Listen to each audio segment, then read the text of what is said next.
Magandang araw. Magpakain tayo ng mga alaga nating manok. Ito yung pagkain nila, oh. Ito kanin. At saka yung dito sa kabila sa mga sisiw natin. Kanin din to pero may mga may mga feeds na naluan ko ng feeds. Ito yung si Jack alaga na. Ayun yung isa, oh. Sa kwanto eh. Sa ibang bahay pupunta. Oh, yun. Dami natin ngayong alaga eh. Pusa. Doon guys, oh. Kanin. At saka mamaya lagyan ko naman tong kwan nila. Yung painan nila ng kwan. Opa. May ganun opa. Tapos ito guys, oh. Yung mga bagong sisiw to, dalawang inahin. Pinagsama-sama ko yung sisiw nila na bagong pisa para sabay-sabay lumaki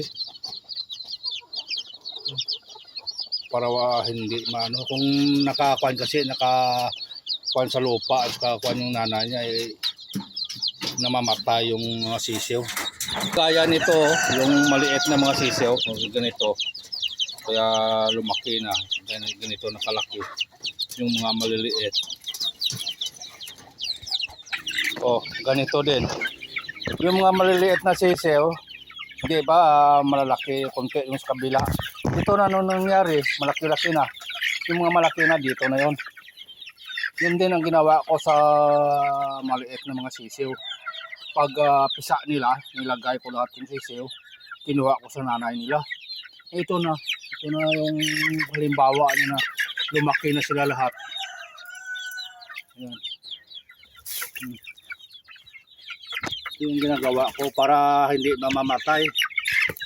Kasi kung pabayaan no, namamatay yun. Dapat i-brooder yung mga Bisaya. Yun na. Yun lang guys ang ginagawa ko. Pag bagong sisiw, nilalagay ko lahat yun sa brooder at saka pinailawan hanggang maglaki-laki. Kasi kung kasama yung mga nanay niya at hindi mo kunin yun, eh sigurado kunti lang yung mabuhay nun. Yun ang ginawa ko. Nakita nyo mula sa maliit, yung sa kabila, malaki na. Yung dito, eh, di ba sa last ko na pan, yun malaki ng dami nila. Yun ang ginagawa ko para makaparami ka ng native chicken. Kasi dito sa amin sa probinsya, hindi maiwasan yung kapag maliit yun eh.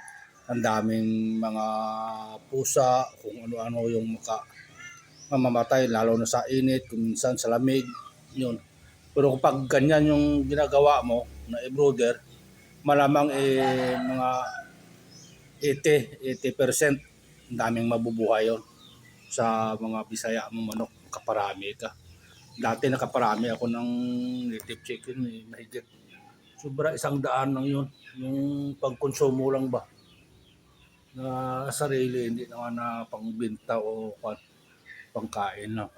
Ganito. Tingnan mo yung alaga na pusa. Kulit. Hey guys.